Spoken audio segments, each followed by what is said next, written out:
Une note sur l'enseignement professionnel à présent. Il s'est ouvert à Abidjan-Cocody les sessions des travaux techniques de la Commission nationale d'agrément des manuels scolaires.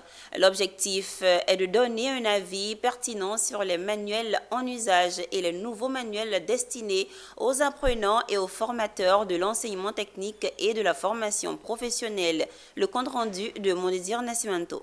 Définir la critériologie et les procédures du choix des manuels, évaluer les manuels conformément aux procédures et critères en vigueur, établir les listes à agréer par spécialité, délibérer sur les rapports d'évaluation ou de présentation des filières, agréer ou recommander les manuels pour l'année de formation 2024-2025. Tels sont les travaux de la Commission nationale d'agrément des manuels scolaires. À travers cette session, il s'agit de repenser et revaloriser l'enseignement technique, la formation professionnelle et l'apprentissage pour soutenir le développement socio-économique et contribuer à l'émergence rapide de la Côte d'Ivoire.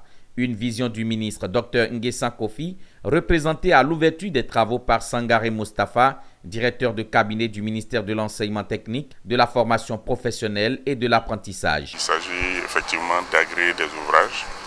Nous sommes dans un secteur, l'enseignement technique et la formation professionnelle, où les ouvrages coûtent cher et ils évoluent très rapidement justement avec l'évolution de la technologie.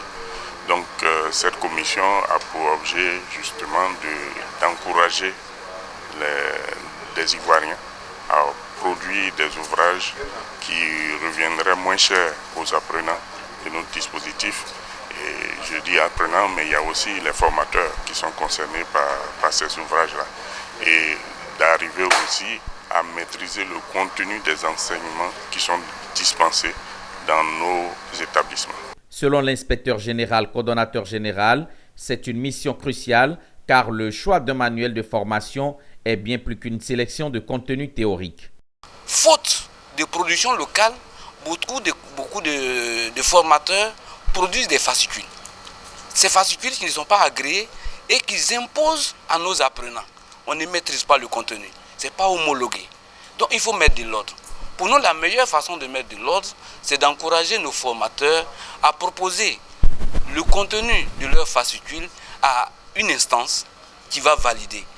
Et vraiment, je salue donc vraiment cette initiative du ministère de tutelle qui permet, qui organise et qui rend possible cette initiative. Pourquoi? Parce que nous pouvons le faire. Nous avons donc les capacités de pouvoir éditer des ouvrages et à moindre coût. Et il faut que ces ouvrages aussi correspondent aussi à nos réalités, aux besoins. Notons que les travaux vont se dérouler en une seule journée en plénière sur la base des listes produites par les responsables de filières.